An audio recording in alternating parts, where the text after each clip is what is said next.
विदिताखिल शास्त्र सुधा जलधे महितोपनिषत् कथितार्थ निधे हृदये कलये विमलं चरणं भवशङ्कर देशिकमे शरणम् करुणावरुणालय पालय मां भवसागर दुःखविदून हृदं रचयाखिल दर्शन तत्त्वविदं भवशङ्कर देशिकमे शरणम्. பார்க்க வேண்டியதான ஸ்லோகம் போன தடவை ஆரம்பிச்சோம். 866வது ஸ்லோகம். शुद्धोऽहं बुद्धोऽहं प्रत्यग्रूपेण नित्यसिद्धोऽहं शान्तोऽहं अनन्तोऽहं सतत परानन्द सिन्धुरेवाहं शुद्धोऽहं बुद्धोऽहं प्रत्यग्रूपेण नित्यसिद्धः अहं शान्तः अहं अनन्तः अहं सतत परानंद सिंधुरेव अहम. सर्व வேதாந்த சித்தாந்த சார சங்கிரகம் பார்த்துருக்கோம். ஆச்சாரியார் ஒரு ஃபுல் கேப்சூலாக வேதாந்தத்துக்கு கொடுத்த புத்தகம் இது.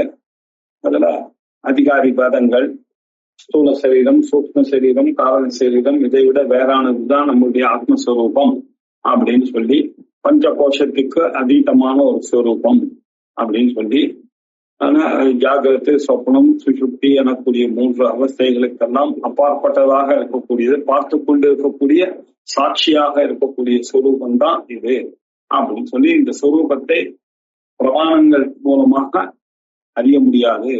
அது சுதியானது வேத பிரமாணத்தின் மூலம் தத்துவமசி என்பதன் மூலமாக அதை புரிந்து கொள்ள வேண்டியது. மகா வாக்கிய உபதேசத்தினால, அந்த மகா வாக்கிய உபதேசத்தின் மூலமாக அகம் பிரம்மாஸ்மி எனக்கூடிய ஞானம் வரும். இந்த நிலைமைக்கு பேர் சமாதி என்று பெயர். இப்படி இருக்கக்கூடிய சமாதி நிலையானது 2ஆக இருக்கிறது. நாம படித்ததெல்லாம் எடுத்துக்கொண்டு ஒரு இடத்துல போட வேண்டும் இல்லையா, அது சவிக்கல் பக்கமான சமாதி. அந்த நிலையும் ஒன்றும் இல்லாமல் ஆகக்கூடிய ஒரு நிலை இருக்கிறது, அது நிர்விகல்பக சமாதி அப்படின்னு புரிய வச்சார். புரிய வச்சு சவிகல்பக சமாதி அப்படின்னாரு. சவிகல்பக சமாதியை பத்தி நிறைய ஸ்லோகங்கள் பார்த்தோம். அப்படின்னா என்ன அர்த்தம்? சவிகல்பக சமாதியில திருஷ்யானுவித்த சமாதின்னு ஒண்ணு இருக்கு, சப்தானுவித்த சமாதி அப்படின்னு ஒண்ணு இருக்கு. இந்த சவிகல்பக சமாதியில என்னன்னாக்க, நானே பிரம்மம், எதுவும் இல்லை அப்படின்னு உலகத்துல நம்ம பார்க்கக்கூடிய பொருள்கள் எல்லாம் இதுவாகத்தான் இருக்கிறது, எதுவுமே நானாக இல்லை அப்படின்றதை புரிந்து அதே நிலையிலேயே ஆழ்ந்து சிந்தித்து இருக்கக்கூடியது சவிகல்பக சிலையில இருக்கக்கூடிய திருஷ்யானுவித்த சமாதி ஸ்வரூபம் அப்படின்னு சொன்னார். அதுல திருஷ்யானுவித்தம் அப்படின்னா உலகத்தில் நம்ம பார்க்கக்கூடியது எல்லாம் என்னை விட வேறானது, நானே சத்தியம் அப்படின்னு நினைத்து அப்படியே பார்த்து கொண்டு உட்கார்ந்து கொண்டு இருக்கக்கூடியது அப்படின்ற அர்த்தம். இந்த நிலையில சவிகல்பக நிலைன்னு சொன்னதுனால, இதுல நான் இதெல்லாம் பண்றேன் அப்படின்ற ஒரு கான்சியஸா இந்த காரியத்தை அவன் பண்ணி கொண்டிருக்கிறான் அப்படின்ற அர்த்தம். அதற்கு பிறகு சப்தானுவித்த சமாதி, சவிகல்பக சமாதியை பத்தி சொல்றாரு. அது என்ன அப்படின்னாக்க, வேதத்துல இருக்கக்கூடிய பொருள்களையே நினைத்து கொண்டே இருக்கக்கூடியது. இப்ப நம்ம படிச்சோம் இல்லையா, சுத்தோகம், புத்தோகம், பிரத்யேக ரூபோகம், நித்திய சித்தோகம், சாந்தோகம், அனந்தோகம், இல்லையா, ஆனந்த சிந்துகம், இப்படி எல்லாம் வேதத்துல சொல்லி கொடுக்கக்கூடிய நிஷ்கலம், நிஷ்கிரியம், சாந்தம், நிரவத்தியம், நிரஞ்சனம் அப்படின்னு சொன்னா நிஷ்கலமான ஸ்வரூபம் நான் தான், நிரவத்தியமான ஸ்வரூபம் நான் தான், நிஷ்கலமான ஸ்வரூபம் நான் தான், நிரஞ்சனமான ஸ்வரூபம் நான் தான், இப்படியே நினைத்து கொண்டே இருக்கக்கூடிய நிலைக்கு சப்தானுவித்த வேதங்கள் சொன்ன சப்தத்துக்கு அப்படியே நினைத்து கொண்டு அதிலேயே லயித்து கொண்டு இருக்கக்கூடிய மனநிலையில இருக்கக்கூடிய சமாதி நிலை அப்படின்னு 2 இருக்கு அப்படின்னு சொல்லி, இதற்கு மேலாக இதுவும் போய் நிர்விகல்பக சமாதி. அந்த நிர்விகல்பக சமாதியில இந்த ஞானம், இதை மெடிடேட் பண்ணிக்கக்கூடிய நான் அப்படின்ற கான்சியஸ்னஸ் இருக்கு இல்லையா, அதுவும் போயிடணும். அதுவும் எப்படி தண்ணியில கரைஞ்ச உடனே உப்பு கண்ணுக்கு தெரியாமல் போசி விடுகிறதோ அப்படி இந்த நான் அந்த பிரம்மத்தில் கரைந்து விடக்கூடிய நிலை என்பதுதான் கடைசியான ஒரு நிலை. இந்த நிலைக்கு தான் நிர்விகல்பக சமாதி என்று பெயர் அப்படின்னு சொல்லணும். இப்ப நம்ம எங்க இருக்கோம் அப்படின்னா சவிகல்பக சமாதியில திருஷ்யானுவித்த சமாதியை பற்றி விஸ்தாரமாக சொல்லி முடித்தார் இல்லையா. அப்போ என்ன சொல்றதுக்காக வந்தார், கடைசியா எப்படி முடிச்சார்? அந்த திருஷ்யானுவித்த ஸ்வரூபத்துல வெளியில இருக்கக்கூடிய பொருள் எதுவுமே நான் இல்லை என்று அறிந்தவன் வெளியில இருக்கக்கூடிய பொருளை வைத்துக் கொண்டு ஒன்றை செய்ய வேண்டும் என்று நினைக்க வேண்டிய அவசியமே இல்லை. அவனுக்கு எந்த கர்மாவும் கிடையாது, அவனுக்கு ஞானம்தான் பிரதானம் அப்படின்னு யோகம் சமாரோகி யோ முமுக்ஷுகு கிரியாந்தரம் தஸ்ய நயுக்தம் ஈஷது. இப்படி மோட்சத்தை அடைய விருப்பம் உள்ளவன், யோகாரூடனாக இருக்கக்கூடியவன், அவனுக்கு இல்லையா ஆருருக்ஷனாக இருக்கக்கூடிய யோகத்துல மேலே போக வேண்டும் என்று நினைக்கிறவனுக்கு கர்மாவனால ஆக வேண்டியது எதுவும் இல்லை அப்படின்னு சொன்னார். ஏன்னா ஆருருக்ஷோகோ முனேர் யோகம் இல்லையா கர்ம காரணம் உச்சதே அப்படின்னு சொன்னார் இல்லையா. அதுக்கு சொன்னார், அவனுக்கு உண்மையிலேயே கர்மா என்பது அவன் செய்த போதிலும் நான் செய்கிறேன் என்ற எண்ணம் இல்லாமல் செய்கிறான் அப்படின்னு யோகா ஆருருக்ஷோக்கே சொல்லி இருக்கும் பொழுது யோகாரூடனா இருக்கிறவனுக்கு நான் சொல்லணுமான்னு, அவனுக்கு சவிகல்பக சமாதியில திஷ்யானுவித்த சமாதியில இருக்கக்கூடியவனுக்கு கர்மா அவனுடைய லவலேஷம் கூட ஒட்டாது. அவனுக்கு யோகாரூடஸ்ய சித்தஸ்ய கிருதகிருத்யஸ்ய தீமதா நாஸ்தியேவ ஹி பகிர்திருஷ்டிஹி காகதா தத்ர கர்மணாம் அப்படின்னு என்ன சொன்னார். யோக நிலையில இருக்கிற கூடியவருக்கே கிடையாதுன்னு சொன்னாக்க, இப்போ ஏறுகிறவருக்கே கர்மா கிடையாது, ஏறினவருக்கு கர்மா நிச்சயம் கிடையாது இல்லையோ அப்படின்றதை ஸ்தாபிச்சு ஞானியாக உள்ளவர்களுக்கு வெளிப்பார்வை என்பதே கிடையாது. அதனால அவர்கள் விஷயத்துக்கு கர்மாவுடைய பேச்சே கிடையாது. காகதா தத்திர கர்மனாம், கர்மா பத்திய பேச்சே அவர்களுக்கு இல்லை அப்படின்னு சொல்லி முடிச்சு இதுவரைக்கும் அவன் சொன்னதெல்லாம் திருஷ்யானுவித்தஹா கதிதஹா சமாதி சவிகல்பகா. சவிகல்பக சமாதி திருஷ்யானுவித்தம் சப்தானுவித்தம்னு ரெண்டா பிரிஞ்சிருக்கு அப்படின்னு சொல்லி அந்த திருஷ்யானுவித்த சமாதியை ஆரம்பிச்சு சொல்லி வந்தார் இல்லையா. எவ்வளோ ஸ்லோகத்துல அதை சொன்னார். அதற்கு பிறகு இப்போ சப்தானுவித்தம் அப்படின்னு சொல்லக்கூடிய அந்த சமாதி நிலையை சொல்ல வேண்டும் அப்படின்றதுக்காக வராது. அது என்ன அப்படின்னு பார்ப்போம். ஸ்ருதியில இருக்கக்கூடிய வேதாந்தத்துல இருக்கக்கூடியதெல்லாம் திருப்பி திருப்பி திருப்பி திருப்பி நினைத்து நிதித்தியாசனம் பண்ண வேண்டும் அல்லவா. அப்பதான் நமக்கு நிற்கும். ஏதோ படிச்சோம் வந்தோம்னு இல்லாம அதை அப்படியே நமக்குள்ளே அதை உணர வேண்டும். அந்த உணர்தலுக்காக நம்ம என்ன நினைக்க வேண்டியிருக்குன்னு ஸ்ருதோகம் அப்படின்னு.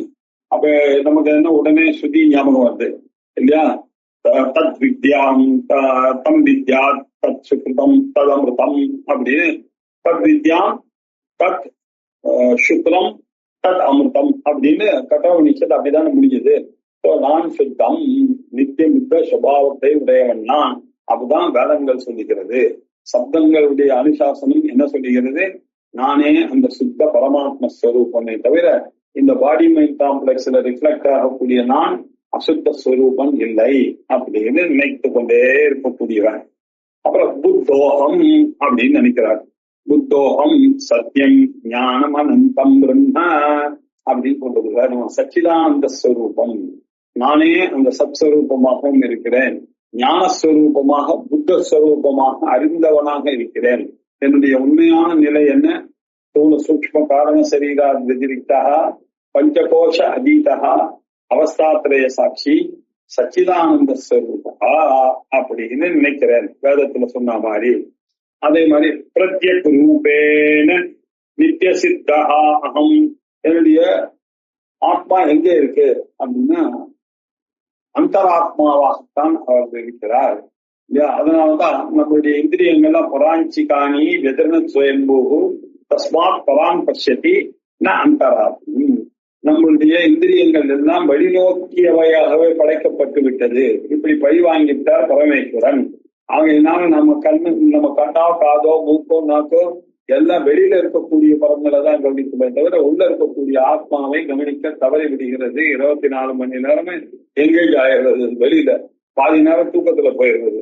இப்படி இருக்கிறதுனால இல்லையா, அந்தராத்மாவாக இருக்கக்கூடியதை நாம வேதத்தின் மூலமாக அறிந்து அதையே சிந்தனம் பண்ண வேண்டியிருக்கு. பிரத்யக் ரூபேன அது நித்திய சித்தகாகம்.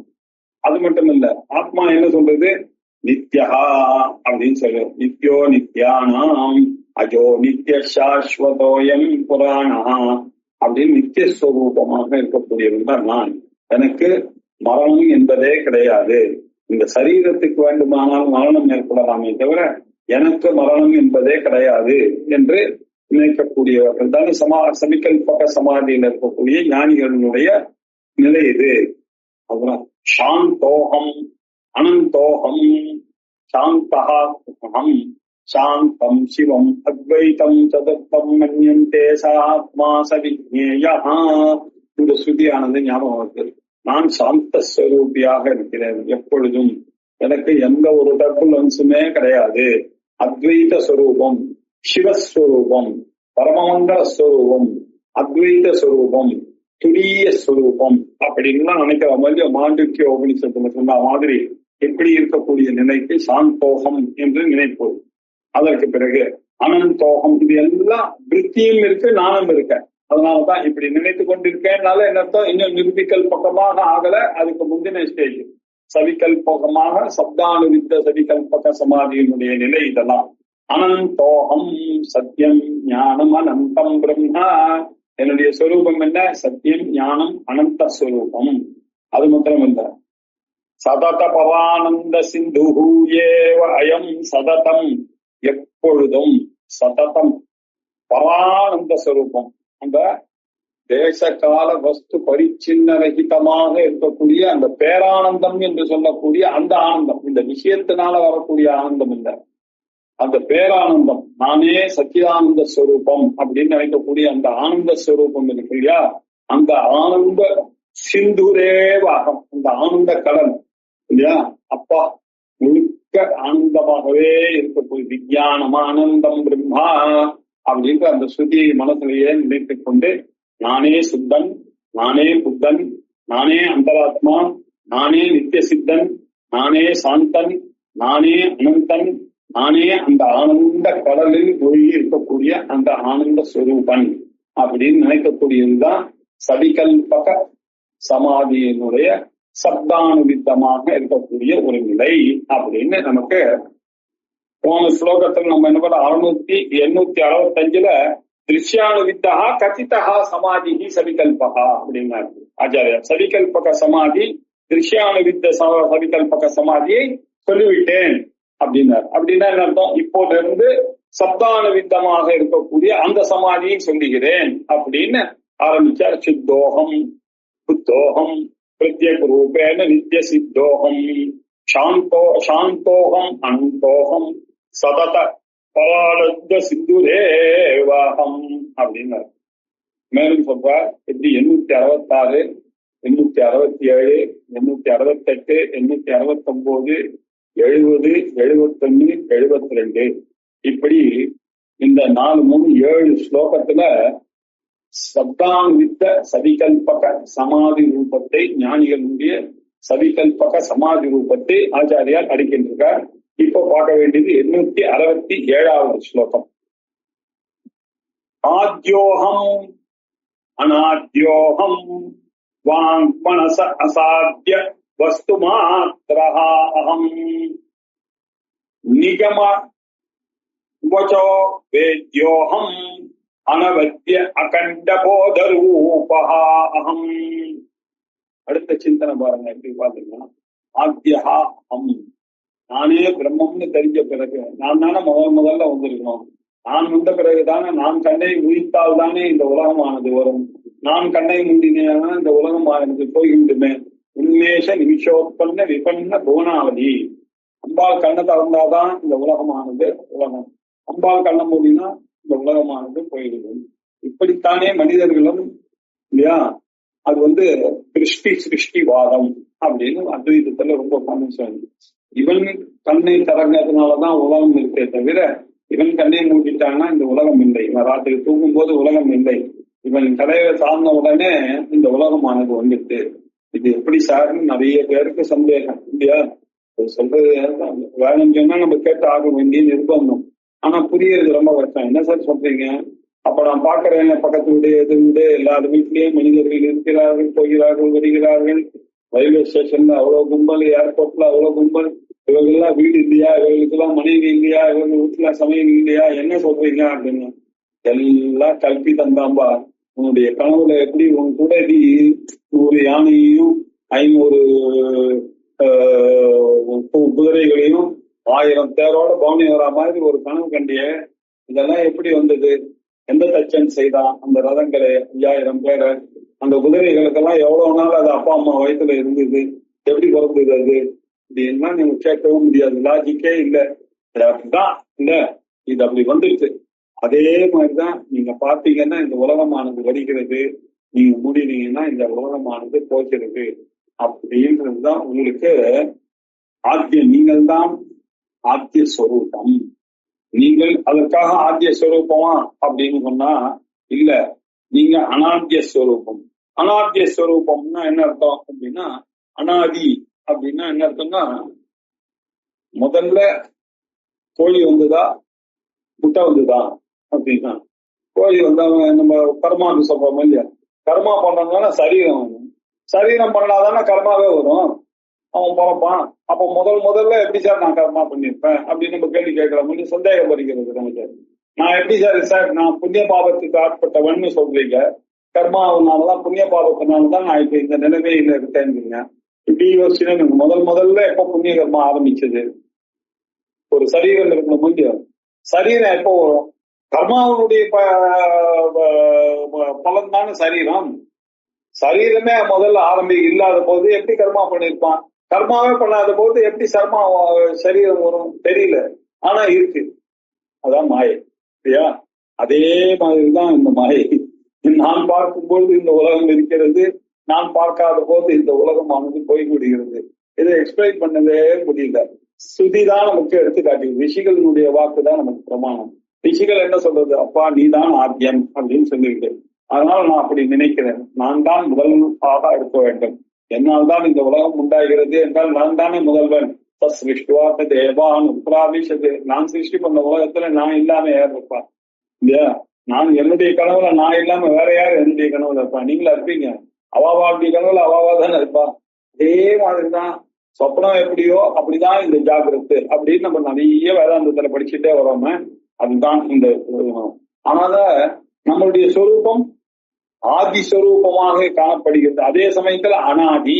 அனாதின்னா என்ன அர்த்தம்? எது ஃபர்ஸ்ட் தெரியாது. முதல்ல முட்டை வந்ததா கோழி வந்ததா தெரியாது. சரீரம் முதல்ல வந்ததா கர்மா முதல்ல வந்ததா தெரியாது. இப்படி தெரியாத விஷயத்துக்கு பேர் என்ன அர்த்தம்? அனாதி இல்லையா? ஆரம்பம் முடிவு இப்படி எல்லாம் கற்பனை பண்ண முடியாததான ஒரு மாயா ஸ்வரூபம் அது அப்படின்னு அர்த்தம். ஆனா அத அகம் அநாத்யா அகம் வாங் மனச அசாத்திய வஸ்து மாத்திரம். வாக்கு மனசு, வாக்கினாலும் மனசினாலையும் அசாத்தியம் அப்படின்னா சாதிக்க முடியாது. நீங்கள் அந்த சொரூபத்தை, சிவனுடைய பிரம்மஸ்வரூபத்தை அல்லது என்னுடைய ஆத்மஸ்வரூபத்தை வாக்கினாலேயோ மனசினாலேயோ அறிய முடியாது. மனோவாச்சாம் அகோச்சரா. மனசனுடைய ரலம்லயே இல்ல, வாக்கினுடைய ரலம்லயே இல்ல. இன்ஃபேக்ட் எதனால வாக்கு பேசுகிறதோ, எதனால மனசு திங்க் பண்றதோ, அந்த மனசானது அதை எப்படி திங்க் பண்ணும் இல்லையா? வாச்சோ நிவர்த்தந்தே. அந்த இடத்துல வாக்கு ஃபெயிலியர் ஆயிடுது. யதா வாச்சோ எதோ வாச்சோ நிவர்த்தந்தே. மனசும் அப்பிராப்பிய அதை அடைய முடியாமல் திருப்பி வந்து விடுகிறது. ஏன் அப்படின்னு சொன்னா, மனசுக்குன்னு ஒரு லிமிடேஷன் இருக்கு. என்னுடைய மனசு எனக்கு தெரிஞ்ச விஷயங்களை மட்டுமே திங்க் பண்ண முடியும். எனக்கு தெரியாத விஷயங்கள் எவ்வளவு இருந்தாலும் அதையெல்லாம் என்னால நினைத்து கூட பார்க்க முடியாது. அப்படி இருக்கும்போது எல்லாமுமாக இருக்கக்கூடிய என்னுடைய சொரூபத்தை நானே அறிந்து கொள்வது என்பது முடியாத காரியம். பிரம்ம அப்படி புரிந்து கொள்வதற்கு மேல கடவுளுடைய சொரூபத்தை நான் அறிந்து கொள்வது என்பது முடியாத காரியம். அவருக்கு எல்லாம் தெரியும், எனக்கு எல்லாம் தெரிய வேண்டிய அவசியம் இல்லை. என்னுடைய மனசானது லிமிட்டட், அந்த மனசனால அதை அறிவது கிடையாது. ஆனா சுத்தி என்ன சொல்றது, அந்த மனசால அசாத்தியமாக இருக்கக்கூடியவன் தான் நான் அப்படின்னு சொல்றது. அதை நினைக்கிறேன் சவிகல்பக சமாதியில. வாக்குனுடைய பிரச்சனை என்ன அப்படின்னா, நான் சாப்பிட்ட மைசூர் பாக்கை உங்களுக்கு எக்ஸ்பிளைன் பண்ண முடியாது. எவ்வளவுதான் எக்ஸ்பிளைன் பண்ணாலும் என்னுடைய எக்ஸ்பீரியன்ஸாக ஆகுமாது, ஆகவே ஆகாது. என்னதான் உங்களுக்கு சாப்பிட்டாலும் அப்படி ஒரு மாம்பழத்தை சாப்பிட்டுருக்கேன், அந்த மாம்பழத்தினுடைய ருசியை உங்களுக்கு எப்படி புரிய வைக்கிறது? புரிய வைக்கவே முடியாது. என்னுடைய அனுபவம் எப்படின்னு தெரியல, என்னுடைய நாட்டு, என்னுடைய சிவை, என்னுடைய அனுபவம் உங்களுக்கு வரும்னு நான் எதிர்பார்க்கவே முடியாது. அப்படி இருக்கும்பொழுது நான் சாப்பிட்ட அந்த அனுபவத்தை உங்களுக்கு என்னுடைய வார்த்தையினால எப்படி புரிய வைப்பேன் அப்படின்னா, ஒரு மாம்பழத்தையே புரிய வைக்க முடியலன்னாக்க ஆத்மாவை எப்படி நான் புரிய வைப்பேன் இல்லையா? பிரம்மத்தை எப்படி புரிய வைப்பேன்? அம்பாவை எப்படி புரிய வைப்பேன்? அதனாலதான் சொன்ன மனோவாச்சாம் அகோச்சரா, மனசுக்கும் மாட்டுக்கும் கோச்சரம் இந்த ஃபீல்டுலயே இல்ல அப்படின்னு சொல்றாங்க.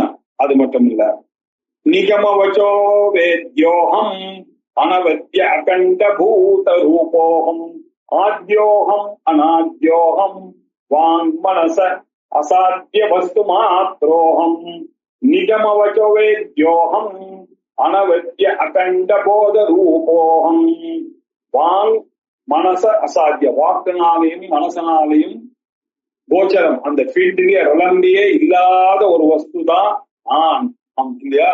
அந்த ஆத்மாவை அறிய முடியாது அப்படித்தான் இருக்கிறது. அது மட்டும் இல்லை, அது வேற எப்படி அறியறது? அறிய முடியாதுன்னு அறியறது. இது யார் சொல்லி கொடுத்தது? வேதாந்தம் சொல்லி கொடுத்தார், ரிஷிகள் சொல்லி கொடுத்தார்கள், என்னுடைய ஆச்சாரியர்கள் சொல்லி கொடுத்தார்கள் இல்லையா? சதாசிவ சமாரம்பாம் பகவத்பாத மத்தியமா அஸ்மதாச்சாரிய பரியந்தாம். இப்படி பகவத்பாதாரால அருளி அந்த சதாசிவனாலையும் ரிஷிகளாலும் சொல்லப்பட்ட இந்த வித்தியை பரமாச்சாரியால் காலத்துல வந்து அது என்னுடைய ஆச்சாரியின் மூலமாக அறிந்ததான ஒரு விஷயம். இது எப்படி ஆகமத்தினால் மட்டுமே, நிகம வச்சோ வேத்யா, உபனிஷத் வச்சனங்களால் மட்டுமே அறியக்கூடிய விஷயம் இது. வேற எந்த புஸ்தகமும் நமக்கு சொல்லி தராது. உபனிஷதைக கம்யம் அப்படின்னு சொல்றது, உபனிஷத்தின் மூலமாக அறிய தகிறேன். இப்படிப்பட்ட ஒரு சொரூபம் வாக்குனாலையும் மனசனாலையும் அடைய முடியாத வஸ்து ஸ்வரூபமாக இருக்கிறேன். நானே முதலாக இருக்கிறேன், நானே காரணமற்றவனாக அனாதியாக இருக்கிறேன். அப்படின்றதெல்லாம் நமக்கு எது சொல்லிக் கொடுக்கிறது? உபனிஷத் வாக்கியங்கள் மூலமாக அறியத்தக்கவனாக இருக்கிறேன்.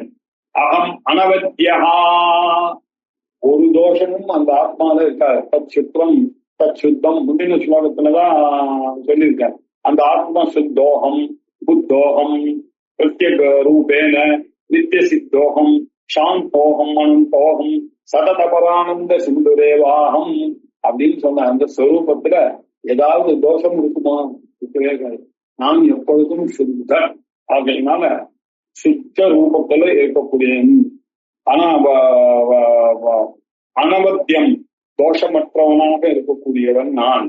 அகண்ட போத ரூபோகம், கண்டம் அப்படின்னா நாளிகேர கண்டத்வயம் அப்படின்னு, நாளிகேரம்னாக தேங்காவை ரெண்டா உடைச்சாங்க, நாளிகேர கண்டத்வயம் ரெண்டாக இருக்கிறது, பிரிக்கிறான்.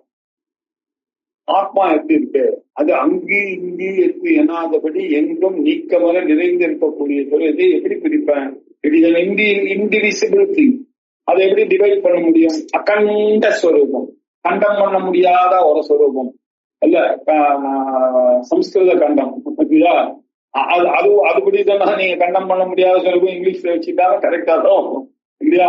அதுக்கு எண்டே கிடையாது. அகண்ட ஸ்வரூபம் போத ரூபம், அதாவது சதா சர்வ காலமும் சுயம் பிரகாசமா நான் நான் நான் நான் என்று எல்லாரிடமும் அந்த சைத்தன்யமானது நான் நான் என்று ஒத்துக் கொண்டிருக்கக்கூடியது ஸ்வரூபம். இப்படித்தான் எனக்கு வேதம் கற்றுக் கொடுத்தது என்பதை அந்த வேதத்தினுடைய நுண்ணிய விஷயங்களையே நினைத்து கொண்டே உட்கார்ந்து இருக்கிறேன்னு இந்த நிலைக்கு பேர் தான் சதிகல்பக சமாதி. சப்தானுவித்த சதிகல்பக சமாதி அப்படின்னு நான் தான் இல்லையா இருக்கிறேன், பூர்ணமான ஞானஸ்வரூபமாக இருக்கிறேன், கலங்கமே இல்ல, சுத்த ஸ்வரூபம், பூர்ணஸ்வரூபம், மோஸ்ட் செக்யூர் பர்சன் நான் என்று அப்படியே உட்கார்ந்து இருக்கிறேன் என்று நினைத்து இப்படித்தான் எனக்கு பூர்ணமதம் பூர்ணமிதம் பூர்ணான்னு சொல்லி கொடுத்திருக்கு அப்படின்னு நினைத்து கொண்டிருக்கிறேன். அது மட்டுமல்ல, இன்னொரு உபனிஷதெல்லாம் ஞாபகம் வருது. விதிதா விதிதான்யோகம் மாயா தற்கார்யலேஷ சூன்யோகம் கேவல திருகாத்மகோகம் சம்மின் மாத்திர சகிருத் விபாதோகம். விதித அவிதிதான் ரொம்ப கஷ்டமான ஒரு விஷயம். எனக்கு ஆத்மாவை தெரியுமா? தெரியும். ஆத்மா சச்சிதானந்த ரூபம்னு தெரியுமா? தெரியாது. இந்த எல்லாருக்குமே தெரியும். யாரையாவது போய் கேளுங்க, ரிச்சாகாரனை கூப்பிட்டு, ஏன்பா ஆதி வரை நீங்க ஒரு ரிச்சாகாரனை போய் கூப்பிட்ட கேட்டீங்கன்னா, அப்பா எவ்வளவுப்பா உன்னுடைய பேங்க்ல பணம் வச்சிருக்க, வீட்டுல எவ்வளவு வச்சிருக்கப்பா, இப்ப வந்தா உங்க வீட்டுல எவ்வளவு தெரியாது சார், என் ஒய்ஃபை தான் சார் கேட்கணும், எங்க அப்பா கிட்ட எடுத்துன்னு வந்து சம்பாதிக்கிறத கொடுத்துருவேன் சார் அப்படின்னா. இவனை போய் கேட்டான், அப்பா உங்க அப்பா உன்னுடைய சிரார்த்தம் என்னைக்கு? ஐயோ தெரியல சார், கேட்டு சொல்றேன் சார், ஒய்ஃபை கேட்டு சொல்றேன் சார் அப்படின்னு. உன்னுடைய பேங்க் அக்கௌண்ட் என்ன சார் நம்பர் அப்படின்னா, ஐயோ தெரியல சார், செல்லுலயே போட்டு வச்சிருக்கேன் சார், பார்த்து சொல்றான். அப்படின்னா என்ன அர்த்தம்? அவன் எந்த கேள்வி கேட்டாலும் தெரியுதமையானால் இன்னொரு பொருளை நாடிதான் அவன் தெரிந்து கொள்ள வேண்டியதான ஒரு நிலை இருக்கிறது எல்லாருக்கும். ஒரே ஒரு கேள்வி கேட்கிறான், இப்போ ஆர் யூ அலைவ் அப்படின்னு ஒரு கேள்வி கேட்கிறான். அவன் யாராவது ஒருத்தன் ஒய்ஃபை கேட்டு சொல்றான்னு சொல்லுவானா? ரிச்சாகாரனை போய் கேட்டேன், இதெல்லாம் வீட்டுல கேட்டு சொல்றான், அப்பா கிட்ட கேட்டேன்னு சொல்றீங்க, நீ உயிரோட என்ன சார் இது? என்னை பார்த்தா உயிரோட இல்லாத மாதிரி கோபம் வருது அவனுக்கு. அப்படின்னா என்ன தெரியுது நமக்கு? அவன் சலை என்பது அவனுக்கு அறிகிறது. இந்த அறிவு எப்படி வந்தது இல்லையா? நான் என்னை அறிகிறேன் அப்படின்ற அறிவு அவனுக்கு இருக்கு. அப்படின்னா என்ன அர்த்தம்? அவனை அறிந்துதானே இருக்கான், விதித்தம் தானே அது. ஆனா அவன் எதையோ ஒண்ண போய் நான் நினைச்சுட்டான். நான் என்பது அவன் கரெக்டா நினைச்சான். அந்த நானை கொண்டு போய் அவன் என்ன பண்ணிட்டான், இந்த உடம்போட சேர்த்துட்டு நான் கருப்பு சார் அப்படின்ட்டான் இல்லையா? அவனுடைய உடமையை வச்சுட்டு எனக்கு 2 ரிக்ஷா ஓடுது சார் அப்படின்னு எல்லாம். இப்ப என்னாச்சு, அவனுடைய உடமை அவனுக்கே அவனுக்கு வழி இல்லை. அவன் மமத்தோட சேர்ந்து என்னுடைய மனைவி, என்னுடைய பொருள், என்னுடைய பேங்க் அக்கௌண்ட், என்னுடைய ரிக்ஷா இப்படி எல்லாம் மம அப்படின்னு தன்னை சேர்த்து பார்க்க ஆரம்பித்து விட்டான். அதனால நமக்கு என்ன தெரியுது, வேதாந்தத்துல சொன்ன ஆத்மாவை அவன் அறியவில்லைன்னு தெரியுது இல்லையா?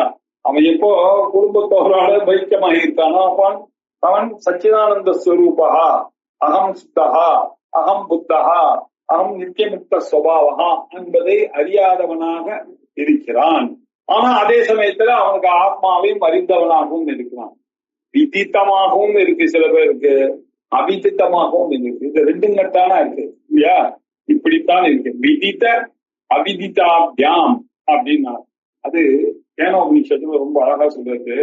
அந்நிய தேவதத்து விதித்தார் அதோ அவிதிதாத் அதி இது சுசும பூர்வேஷாம் ஏனஸ்தத்விச சவ்யாச்ச சச்சரே அப்படின்னு கேனோபனிஷத்துல சொல்லியிருக்கேன்.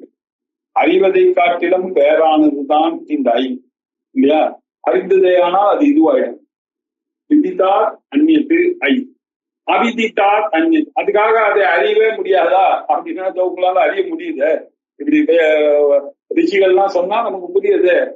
இப்படித்தான் நம்மளுடைய முன்னோர்கள் எல்லாம் இது சுஸ்ரும இப்படித்தான் நாங்கள் சிரவணம் பண்ணியிருக்கோம். எங்களுடைய பூர்வேஷாம், எங்களுடைய சான்றோர்கள் இந்த நாளைக்கு இப்படித்தான் வழி வழியாக கொடுத்து நான் என் வரைக்கும் இன்னைக்கு இந்த வேதாந்தத்தை படித்துக் கொண்டிருக்கிறேன்.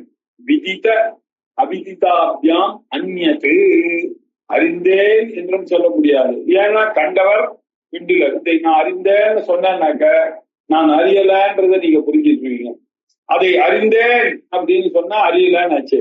அதை அறியல அப்படின்னு சொல்றதுனால நான் அதை அறியலன்ற அர்த்தம் இல்லையே. எனக்குதான் தெரியுது, நான் தெரியுது. எனக்கு தெரியுது, நான் எனக்கு தெரியாம இருக்கு சார் எனக்கு அப்படின்னு கோபம் வேற வருது எனக்கு. அப்போ என்னை நான் அறிகிறேன், ஆனால் என்னை சச்சிதானந்த ஸ்வரூபம் என்பதை அறியவில்லை. சோ அறிந்தவனாகவும் இருக்கிறேன், அறியாதவனாகவும் இருக்கிறேன். அதனால அறிவது அறியாதது என்ற செயலுக்கு அப்பாற்பட்டவன் நான் அப்படின்னு தெரியுது. விதித்த அவிதித்த அந்யஹா அகம், அறியப்பட்டது அறியப்படாதது ரெண்டு விதமான வஸ்துக்களையும் காட்டிலும் வேறானவனாக நான் இருக்கிறேன். அது மட்டும் இல்ல, மாயா காரியதேச சூன்யோகம், மாயை அதனுடைய காரியம் இதுதான். எனக்கு இந்த மாயினாலதான் என்னுடைய உண்மையா கான்சியஸ்னஸ் என்னுடைய மனசுல ரிஃப்ளெக்ட் ஆச்சு. மனசும் மேட்டர் இல்லையா, என்னுடைய ஸ்பிரிட்டாக இருக்கக்கூடிய என்னுடைய கான்சியஸ்னஸ் அதுல தெரிஞ்சது. அதுல தெரிஞ்சதுனால எனக்கு எல்லாம் தெரிந்தவன் எனக்கூடியதான எண்ணம் வந்து விடுது. எல்லாவற்றையும் தெரிந்து கொள்ளக்கூடிய ஞானஸ்வரூபமாக இருக்கக்கூடியது என்னுடைய ஆத்மா ஒண்ணுதான். ஆனா என்னுடைய மனசுலயும் புத்தியிலும் அது ரிஃப்ளெக்ட் ஆச்சு. அந்த ரிஃப்ளெக்ட் ஆனது எப்படி ரிஃப்ளெக்ட் ஆச்சு அப்படின்னா, சூரிய வெளிச்சத்துல காணப்படுகக்கூடிய சுவர் மாதிரி இருக்கு. அந்த சுவர்ல இவன் பூத கண்ணாடியை வச்சு அதே சூரியன்ல இருந்து ஒரு ஒளியை காமிக்கிறான். அந்த ஒளியும் அந்த கண்ணாடியிலேயே தெரியுது, அந்த சுவர்லயே தெரியுது. இந்த சுவர்ல காமிக்கக்கூடிய அந்த ஒளியும் சுவரு எல்லாமே தெரிவதற்கு காரணமாக இருப்பது என்ன, அந்த சூரியன். அதனுடைய ரிஃப்ளெக்ஷன் தானே இதெல்லாம், அதனுடைய ரிஃப்ளெக்ஷன் தானே. அதே மாதிரிதான் ஆத்மாவுடைய ரிஃப்ளெக்ஷன் தான் மனசாகவும் புத்தியாகவும் பரிணமித்திருக்கிறது இல்லையா. அது இன்ஃபேக்ட் அது ரொம்ப பிரைட்டா இருக்க மாதிரி தெரியுது. சூரிய வெளிச்சத்தை விட பிரைட் மாதிரி சில சமயத்துல பிரமையை உண்டு பண்ணிக்கிறது இல்லையா. இப்படி காரணமாக இருக்கக்கூடியதுதான் இந்த ஆத்மஸ்வரூபம் அப்படின்னு சொன்னார். மாயா தற்காரியம், அந்த மாயை என்ன, அந்த மாயையினுடைய காரியம் என்ன அப்படின்னு இதுல பாக்கணும். இது பாருங்க, அந்த மாயை எப்படி பண்றது பாருங்க. இது அறியப்படாததுன்னு சொல்றது, அறியப்படும்னு சொல்றது. எப்படி என்ன தகவல் பண்ணது பாருங்க அந்த மாயையானது இல்லையா. ஹேயோ பாதேய வர்த்திதா அப்படின்னு இருக்கு.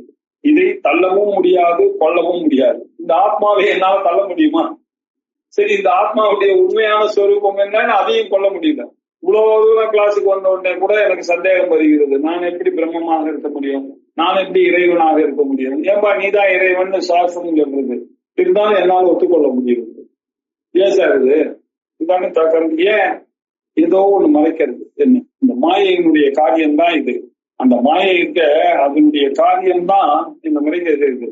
இந்த மாயை நான் புரிந்து விட்டான தெய்வீ கேஷா குணமயி மமமாயா புரத்தியா, என்னுடைய மாயையானது கண்டுபிடிக்க முடியாதுப்பா அப்படின்னு அர்ஜுனனுக்கு சொன்னார். என்ன, ஆனா மாயாம் ஏதாம் இல்லையா தரந்தித்தே, நீங்க யார் என்னை வணங்குகிறானோ இல்லையா, யார் அம்பாளை வணங்குகிறானோ அவளே அவனை அந்த மாயையிலிருந்து தாண்டும்படி பிறவி பெருங்கடலை நீந்தும்படி செய்து விடுகிறார். பிறவி பெருங்கடல் எனக்கூடிய மாயையில சிக்கின்றவனைய பிறவி பெருங்கடல் எனக்கூடிய இந்த சம்சாரத்தில் இருந்து வெளியே கொள்ளக்கூடிய சாமர்த்தியமானது அந்த பிரம்மத்துக்கே இருக்கிறது. எப்படி இருக்கிறதுனால நான் அந்த பிரம்மஸ்வரூபம்னாக்க என்ன அர்த்தம்? மாயா தற்காரிய தேச இல்லையா. அதனால் அந்த மாயினுடைய காரியம் அதனுடைய லவலேசமும் இல்லாதவன் நான். லவலேசமும் என்னிடம் இல்லை. ஆனால் எனக்கு தெரியாம இவ்வளவு நாள் கஷ்டப்பட்டேன். சவிகல்பக சமாதியிலே அதை என்னால் உணர முடிகிறது. சுவாத்மானந்த லபீபூத பிரம்மாதி ஆனந்த சந்ததி. சுவாத்மானந்தத்தினுடைய லவலேசம் இல்லை. இங்கேருந்து பிரேஸ்பதியினுடைய ஆனந்தமோ கர்மதேவாளனுடைய ஆனந்தமோ ஆஜான தேவான் ஆனந்தமோ சொர்க்கத்தில் இருக்கக்கூடிய ஆனந்தமோ பிரம்மன் லோகத்தில் இருக்கக்கூடிய ஆனந்தமோ இது எல்லாமே எல்லா கிரடேஷனுக்கு உட்பட்டது. எல்லாமே இதை விட 100 மடங்கு அது ஜாஸ்தி. மனுஷ ஆனந்தத்தை விட கந்தர்வ ஆனந்தம் 100 மடங்கு ஜாஸ்தி. கந்தர்வ ஆனந்தத்தை விட தேவ ஆனந்தம் 100 மடங்கு ஜாஸ்தி அப்படின்னு மேலும் சொல்லி கொடுக்குறது நமக்கு. இப்படி ஒவ்வொன்றும் 100 மடங்கு ஜாஸ்தி. ஆனா இந்த ஆனந்தங்கள் எல்லாம் சுவாத்மானந்தத்தோட சேர்ந்தா இதெல்லாம் லவலேசம். சுவாத்மானந்த லவீபூதம் லேசம் பிரம்மாதி ஆனந்த பிரம்மலோகம் வரைக்கும் இருக்கக்கூடிய இந்த ஆனந்த சந்ததியை விட ஒரு லவலேசம் கூட ஒட்டாததுதான் இந்த சுவாத்மானந்தம் அப்படின்னு அருமையான ஒரு நாமா லலிதாசர் சொன்னார். சுவாத்மானந்த லவீபூத பிரம்மாதி ஆனந்த சந்ததி. ஆகையினால மாயை அதன் காரியம் இல்லாத ஸ்வரூபம்தான் அம்பாள். நானே அம்பாள் சோஹம்பாவேன இருக்கிறதுனால, வேதாந்தம் படிச்சதுனால நானும் மாயையோ தற்காரியமோ லவலேசமும் இல்லாதவன், சூன்யா இல்லாதவன், மாயை அதன் காரியம் இந்த லவலேசமும் இல்லாதவன், ஒரு அயோட்டா கூட என்னால படாது மாயை அப்படின்றதுதான் என்னுடைய உண்மையான சொல். ஏன்னா அனவத்தியமான ஒரு ஸ்வரூபம் அப்படின்றத பார்த்தோம் இல்லையா. அனவத்தியம் அகண்ட போத ரூபகா அகம் அப்படின்னு போன ஸ்லோகத்துல பார்த்தோம் இல்லையா. அதனால சரி, கேவல திருக் ஆத்மகா அகம். வேதாந்தத்தையே ரெண்டா பிரிச்சிடலாம் இல்லையா. வேதாந்தம் என்ன சொல்லுது? ஐயை விட வேறானதெல்லாம் பொய், அவ்வளவுதானே சார். ஐ சத்தியம், ஐயை விட வேறானதெல்லாம் பொய். நித்யா நித்திய வஸ்து விவேகம் முதல்ல எப்படி ஆரம்பிச்சது? இந்த சர்வ வேதாந்த சித்தாந்த சாரம் ஆத்மா சத்தியம், தத் வெதிரித்தம் சர்வம் அனித்யம், என்னை தவிர வேக்கு எல்லாம் பொய். அப்ப எனக்கு புரியல உள்ள நுழையும் போது. இப்போ திருஷ்டி சிருஷ்டிவாதம் இப்படி எல்லாம் சொல்லும் போதுதான் நமக்கு தெரியுது, ஓஹோ இது ஹேயோபாதேய ரஞ்சிதமா இருக்கு, இது மாயைக்கு உட்படாததாக இருக்கிறது. இந்த ஆத்மா அது சுத்தமாக இருக்கிறது, புத்தமாக இருக்கிறது அப்படின்றது தெரிந்த பிறகுதான் நமக்கு தெரியுது நம்முடைய ஆத்மா ஒண்ணுதான் சத்தியமாக இருக்க முடியும். அப்படின்னா ஐய தவிர பாக்கி எல்லாம் என்னால் பார்க்கப்பட்டது தானே, எல்லாம் பொய்யாதானே இருக்கு. நாமத்தம் தான் சத்தியமாக இருக்க முடியாது. என்னால் பார்க்கப்பட்டது சத்தியமாக எப்படி இருக்க முடியும்? இருக்கிறது ஒண்ணுதானே. அத்வைத்தம்னு சாஸ்திரம் சப்தானுவித்தம் தானே. சாஸ்திரம் எனக்கு என்ன சொல்லி கொடுத்த? நீ ஒருத்தந்தாப்பா சத்தியம், உன்னை தவிர இரண்டாவது பதார்த்தம் இல்லை அப்படின்னு சொல்லி கொடுத்ததுனால நானு கேவல திருக்கு என்னன்னா பார்க்கிறவன், திருஷ்யம் பாக்கி எல்லாம் பார்க்கப்பட்டது. நான் திருக்கு, என்னை தவிர பாக்கி எல்லாம் இந்த உலகத்துல திருஷ்யம், கடவுள் உட்பட உலகம் உள்பட இல்லையா. மனைவி, எங்க அப்பா அம்மா, பேனா பென்சில் செல்லு வாட்சு எல்லாம், என்னுடைய வேஷ்டி, என்னுடைய உடம்பு, என்னுடைய மனசு எல்லாம் திருஷ்யம். நான் மாத்திரம்தான் சத்தியம். இந்த சைத்தன்ய ஸ்வரூபமா இருக்க நான் மட்டுமே சத்தியம். அதனால கேவல திருக் ஆத்மா இல்லையா, கேவல திருக்கா தனிப்பட்ட அந்த கேவலமாக அந்த திருக் ஞானஸ்வரூபமாக இருக்கக்கூடியவன் தான் நான். திருக்காத்மகா, திருக்காக இருக்கும் தன்மையை உடையவனான் தான் நான் அப்படின்னார். சம்பித் மாத்திரஹா, நான் எப்படிப்பட்ட சொரூபன்? சம்பித், எப்பொழுதும் நான் நான் நான் என்று பிரகாசித்துக் கொண்டே இருப்பேன் இல்லையா. பத்தாலேருந்து தூங்க போற வரைக்கும் நான் நான் நான் நான் நான் அப்படின்னு பிரகாசிச்சுட்டே இருப்பேன். தூங்கும் போதும் உயிரோட இருக்கிறதுனால நான் பிரகாசித்துக் கொண்டுதான் இருந்தேன். அடுத்த நாள் காத்தால ஏறின உடனே எனக்கு தெரியுது, ஆமா நான் தூங்கிட்டாலும் நான் உயிரோட இருந்தது எனக்கு தெரிகிறது. அதனால அந்த நானானது சதா சர்வகாலமும் இருந்தது என்பதை நானே அறிகிறேன். எந்த நான் முழித்துக் கொண்டிருந்தேனோ, என்ன நான் கனவு கண்டேனோ, என்ன நான் தூங்கினேனோ, அந்த நான் இந்த மூலத்தையும் பார்த்த காரணத்தினால அதை விட வேறானவன் அப்படின்றது தெரியுது. சம்பித் ஸ்வரூபன் அப்படின்னு சொல்ற. சம்பித் மாத்திரா சகிருத் விவாதா, சைத்தன்ய ஸ்வரூபமாக இருக்கக்கூடியவன் சகிருத், ஒரே தடவையாக எப்பொழுதும் பிரகாசித்துக் கொண்டே இருப்பேன். எல்லா நிலைகளிலும் உயிரோடு நான் இருக்கிற வரைக்கும் இல்லையா பிரகாசித்துக் கொண்டிருப்பேன் அப்படின்றது எனக்கே தெரியுது, எல்லாருக்கும் தெரியுது. ஆனா சாஸ்திரமானது என்ன சொல்றது? நீ போனா கூட நீ பிரகாசித்துக் கொண்டுதான்பா இருப்ப, நீ செத்தா மாத்திரம் என்ன ஆயிட போறது? நீதான் அங்க என்னாதபடி இங்க நிறைந்த சுரூபமாக்க. நீ எதை விட்டுட்டு எங்கே போவ? இந்த பாடி கொஞ்சம் ஏதோ அதுல கொஞ்ச நாள் இருந்து இந்த ஆகாசத்தம் எங்க இருக்கக்கூடிய ஆகாசம் அந்த குளத்துல இருந்தது, அந்த குடம் உடஞ்சி போச்சு, அது ஆகாசமா இருக்கு, அவ்வளவுதானே. அதே மாதிரிதான் இந்த உடம்புல இருக்கக்கூடிய நானும் அப்படின்னு சொன்னார். சகிருத் விபாதா அகம், ஒரே தடவையாக பிரகாசித்துக் கொண்டே சைத்தன்ய ஸ்வரூபமாக இருக்கிறேன் இல்லையா. அதனால இந்த அத்தியானம் நீங்க ஒரு தடவை பிரம்மம் பிரகாசிக்க ஆரம்பித்ததுன்னா அது அப்படியே பிரகாசித்துக் கொண்டேதான் இருக்கும். அதை மறைக்கவோ இல்லையா, அது இல்லை என்று சொல்லவோ, அதை மலப்படுத்துவதோ சான்ஸே இல்லை. ஏன்னா என்னுடைய சொரூபம் என்ன? நிரஞ்சனமான கருத்து, எதுவும் ஒட்டாது. அசங்கஹா ஆம் ஆத்மா, என்னுடைய ஆத்மா யாரோடையும் ஒட்டவும் ஒட்டாது, எதுவும் எங்கிட்டையும் ஒட்டாது, எந்த தோஷமும் மற்றவன் நானு, அகண்ட ஸ்வரூபமாக போதஸ்வரூபமாக இருக்கக்கூடியவன் அப்படின்னு வேதம் சொல்றதுன்றதை நினைத்து கொண்டே இருக்கக்கூடிய நிலைக்கு பேர் தான் சமாதி நிலை.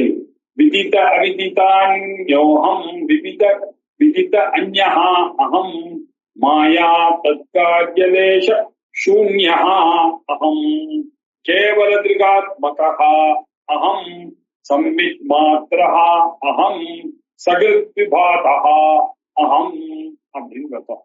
இதுக்கு பிறகு அபரோகம் அனபரோகம் பகிரந்தச்சாபி பூர்ணம் ஏவஹம் அஜரஹா அகம் அக்ஷரஹா அகம் நித்யானந்தஹா அகம் அத்விதீயோகம். எல்லா வேதாந்தத்தை அப்படியே ஒரு மணி நேரம் நம்ம வேதாந்தத்தையே நினைத்து கொண்டிருக்கோம் இல்லையா? இதுதான் சமாதி நிலை இல்லையா? அப்படி எந்த கவலையும் இல்லாம நம்மளுடைய உண்மையான சொரூபம் என்னன்னு வேதங்கள் ரிஷிகள் என்ன சொல்றார்களோ அதிலேயே லயித்து கொண்டு இருக்கக்கூடியது இந்த நிலை தான் சபிகல்பக நிலை. அபரஹா அகம், நான் மேலானவன் உயர்வானவன் அப்படின்னு அபரஹா என்கிற இல்லை. நான் அனபரஹா வேறானவன் இல்லை. அதுக்காக நான் இருக்கேன்.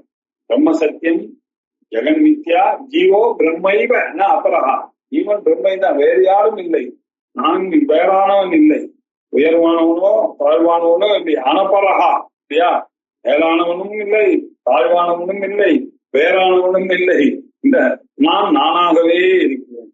பகிரந்தாபி, வெளியில இருக்கக்கூடியவன் நானு, உள்ள இருக்கக்கூடிய நானுன்னு ஒண்ணு கிடையாது. எல்லா இடத்துலயும் நிறைந்திருக்கக்கூடிய ஒரே சொரூபம். எனக்கு உள்ள எது பாக்கிய ஆபியந்தரம் அப்படின்றதெல்லாம் கிடையாது. எல்லாம் எப்பொழுதும் சுத்த ஸ்வரூபனாகவே இருக்கக்கூடியவன். பூர்ணம் ஏவஹம், நான் எப்பொழுதுமே பூர்ணமதகா. எந்த பூர்ணத்தை நீசோ பூர்ணமிதம், இந்த சரீரமும் அந்த பூர்ணம் தான். பூர்ணமதிச்சதே, இதுல அந்த பூர்ணத்தில் இருந்துதான் இந்த பூர்ணங்கள் தான் உதித்தது அப்படின்ற சுதி வாக்கியமானது எனக்கு தெரியுமே. அதைத்தானே நினைத்து கொண்டிருக்கிறேன். நான் பூர்ணஸ்வரூபன். இன்செக்யூரிட்டி என்பது எனக்கு கிடையவே கிடையாது. இன்செக்யூரிட்டி இருந்ததுன்னா நான் பயப்படணும், சாவுக்கு பயப்படணும், இன்னொருத்தருக்கு பயப்படணும். என்னதுன்னா இரண்டற்றதானவன், இரண்டாவது இல்லாத ஒரு நிலையில எனக்கு ஏது பயம்? அபயஸ்வரூபம் இல்லையா? பயமற்றதான ஒரு நிலையில் இருக்கக்கூடிய நான் என்ன செய்யும், போல் என்ன செய்யும், சாவு என்ன செய்யும் என்னை அப்படின்னு நினைத்துக் கொண்டிருக்கக்கூடிய பூர்ணஸ்வரூபா அகம். அஜரஹா அகம், எனக்கு மூப்பு வீப்பெல்லாம் கிடையாது. ஏதோ இந்த சரீரம் இல்லையா, அதுக்கு ஓப்பு வரும், அது ஏதாவது மருந்து போட வேண்டியதுதான், அதோட பிளாஸ்டிக் போட்டு அது போக வேண்டியதான். எனக்கு அதுக்கும் சம்பந்தம் இல்லை. ஏதோ இருக்கிற வரைக்கும் இருக்கட்டும். ஒரு நாள் அது போச்சுன்னா நல்லது. காத்து ரெடியா உட்கார்ந்து இன்னைக்கே ரெடி ஜரா அப்படின்ட்டு அர்த்தம் இல்லையா? அஜரஹானா ஜரா அப்படின்னா மூப்பு. எனக்கு எந்த மூப்பும் கிடையாது. சரீரத்தோட சம்பந்தப்பட்டாதுன்னு சார் சரீரமானது மூப்பாச்சுன்னா நான் வருத்தப்படணும். நான் தான் சரீரத்தோட சம்பந்தப்படலையா? அந்த சரீரம் என்ன ஆனா அது என்ன என்ன அது பொழுத்தா என்ன, அது போச்சுன்னா என்ன இல்லையா? எல்லாம் போட்டாது சரீரத்துக்கு சேர்ந்ததுக்கு எனக்கு ஒன்றும் சம்பந்தம் இல்லை அப்படின்னு நினைக்கக்கூடியவன் தானே சரிகல்பக சமாதி நிலையில இருக்கக்கூடிய ஞானி. அக்ஷரஹா அகம், எனக்கு அழிவா ஷரம் என்பதே கிடையாது. அக்ஷரஹா அகம் நித்யானந்தஹாஹம், எப்பொழுதும் ஆனந்தம். எந்த நிலையிலும் நான் சச்சிதானந்த ஸ்வரூபம். வித்யானம் ஆனந்தம் பிரம்மா, ஆனந்தம் பிரம்மா. அது என்னுடைய நேச்சர் சார். நீங்க ஒண்ணும் பண்ண முடியாது. எப்பொழுது என்ன வேணா கொஞ்சம் இரிட்டேட் பண்ணுங்க, கொஞ்சம் நான் திருப்பி கொஞ்ச நேரம் கொடுத்து பாருங்க, எல்லாத்துக்கும் முடியும். நாட்டுல நம்ம பார்த்திருக்கோம் இல்லையா? சாதாரண நிலையிலேயே நமக்கு புரியுது. ஆத்துல டெஸ்ட் இருக்கு இல்லையா? அப்படி எல்லாரும் வந்து அழுதுட்டு இருப்பாங்க. ஐயோ ஒரு நேரம் எப்படிதான் குடும்பம் நடக்க போறதோ, இப்படி ஒரு நேரம் வந்துட்டு போற வயசாயிது, எல்லாம் அழுக போகும், அப்படி போகும், எல்லாம் ஆச்சு. அப்படியே அடுத்த நாள் கொஞ்சம் கொஞ்சமா சுத்தமாயிடும். எல்லாரும் ஒரு நாள் போக வேண்டியதுதானே அப்படின்னு என்னமோ. அப்படி 3வது நாள் அன்னைக்கு இல்லையா என்னமோ நியூஸ் பேப்பரை பார்க்கலாம் அப்படின்னு போவோம். 4வது நாள் இப்படி போவோம். 5வது நாள் ஒளியும் மொழியும் போறோம். அதுக்கப்புறம் டிவியில எல்லாத்தையும் பார்க்க ஆரம்பிச்சிடும், டான்ஸ் எல்லாம். அப்புறம் 10, 11, 12, 13 வந்த உடனே அப்புறம் வீடு திருப்பியும் வேண்டாம். அதுக்கப்புறம் ரொட்டீன்ல வரும். அவ்வளவுதானே சார். எல்லாருக்கும் புக் பண்றது என்ன? எல்லாம் கொஞ்ச நேரம் இருக்கும். அதுக்கு பிறகு ஆனந்தத்துலதான் ஆசைப்படுவார்கள். நேச்சுரல். எல்லாரும் அவாவா வாழ்க்கையை பார்த்துட்டு சந்தோஷமா இருக்கிறத விட்டுட்டு எவ்வளவு நாள் வருத்தப்பட்டு கொண்டே இருக்கிறதுனால என்ன ஆயிடப்படுது அப்படின்ற ஒரு பிலாசபி எடுத்துருக்கு இல்லையா? ஆகையினால அவர்கள் நித்திய ஆனந்தகா. அவர்களுக்கே அப்படின்னா வேதாந்தத்தின் மூலமாக நித்திய முக்த சுபாவம்னு தெரிஞ்சு விட்டு அதோ நித்திய சாஸ்வதோயம் புராணதா அப்படின்னு தெரிஞ்சுன்னா அகம் நித்தியகான்னு நினைக்கிறதுல என்ன வியப்பு? நான் அந்த நிலையிலேயே உட்கார்ந்துருக்கேன். அகம் நித்தியகா அத்விதீயம் சதேவ சௌமியாந்தமகுர ஆசி ஏகமேவா த்விதீயம் அப்படின்னு சொல்றது. சாந்தம் சிவம் ததுக்கம் மன்யந்தே சாத்மா சவிஜ்ஞேயா. இந்த ஸ்ருதிகள் எல்லாம் இரண்டற்றதான ஸ்வரூபம் தான் என்னுடைய ஸ்வரூபம், ஆனால் அத்விதீய ஸ்வரூபம் தான் என்னுடைய ஸ்வரூபம் அப்படின்னு சொல்றது அப்படின்னு கேட்டாங்க. இப்படி 872வது ஸ்லோகம் வரைக்கும் நம்ம இப்போ பார்த்துட்டோம். 807 இது வரைக்கும் நம்ம என்ன பார்த்தோம்? ராமம் முதலிய திருஷ்ய வஸ்துங்கள்லாம் லயம்படியாக செய்து திருக்ஸ்வரூபமான பிரம்மத்திலேயே நிலை பெற்று இருக்கிறோம் அப்படின்னு சொல்லி 866ல இருந்து 870 ஸ்லோகங்கள்ல வந்து நான் சுத்தன் நான் முக்தன் அப்படின்னு சொல்லி சப்தானுவித்த சமாதியினுடைய நிலையை இத்துடன் 872 முடித்துக் கொண்டு விட்டார்கள். இப்ப நம்ம என்னாச்சு? சவிகல்பக சமாதி நிர்விகல்பக சமாதின்னு பார்த்தோம். அதுல திருஷ்யானுவித்தம் சப்தானுவித்த சமாதின்னு 2ஆ பிரிச்சார் அவர். சாதாரணமா சில சாஸ்திரங்கள திருஷ்ய விவேகத்துல ஆந்தர திருஷ்யானுவித்த சமாதி, ஆந்தர சப்தானுவித்த சமாதி, பாஹ்ய திருஷ்யானுவித்த சமாதி, பாஹ்ய சப்தானுவித்த சமாதி, நிர்விகல்பக சமாதி அப்படின்னு 5 பிரிப்பார்கள். இந்த விஷயங்கள்லாம் ரொம்ப ஆச்சரியமான விஷயங்கள். ஸ்ரீவித்யா பூஜையில பஞ்சபஞ்சிகா பூஜை அப்படின்னு ஒண்ணு இருக்கு. அதுல முதல்ல இருக்கக்கூடியது அந்த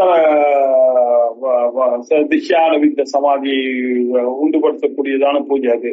2வது அந்த சப்தானுவித்த சமாதியை உண்டு பண்ணக்கூடியதாகவும், 3வது பஞ்சபஞ்சிகால 5 பூஜை இல்லையா, 3வது பாஹ்ய திஷ்யானுவித்த சமாதியை உண்டு பண்ணக்கூடியது, 4வது சப்தானுவித்த சமாதிய பாஹ்ய சப்தானுவித்த சமாதியும், 5வது ஆனது பஞ்சபஞ்சிகால 5வதா இருக்கக்கூடியது நிர்விகல்பக சமாதியை சூச்சனம் பண்ண அப்படின்னு நம்மளுடைய பூஜை முறைகள்லயே இந்த முறைகள்லாம் அப்படி அடாப்ட் பண்ணிருக்கார்கள் அப்படின்றதும் சொல்லியிருக்கு. இப்படி திருஷ்ய விவேகத்துல 5 சமாதி. இவர் என்ன பண்ணாரு? ஆச்சாரியால் இந்த கிரந்தத்துல சர்வ வேதாந்த சித்தாந்த சார சங்கத்துல சவிகல்பகம் நிர்விகல்பகம் 2ஆ பிரிச்சார். சவிகல்பத்தை திருஷ்யானுவித்த சவிகல்பக சமாதி, சப்தானுவித்த சவிகல்பக சமாதின்னு பிரிச்சாரு. இப்ப 2த்தையும் நம்ம விஸ்தாரமாக பார்த்தாச்சு. அடுத்த வாரம் நம்ம பார்க்கக்கூடியது நிர்விகல்பக சமாதி என்றால் என்ன அப்படின்னு சொல்லி அந்த நிறுவனம். இதை அடுத்த சனிக்கிழமை பார்ப்போம்.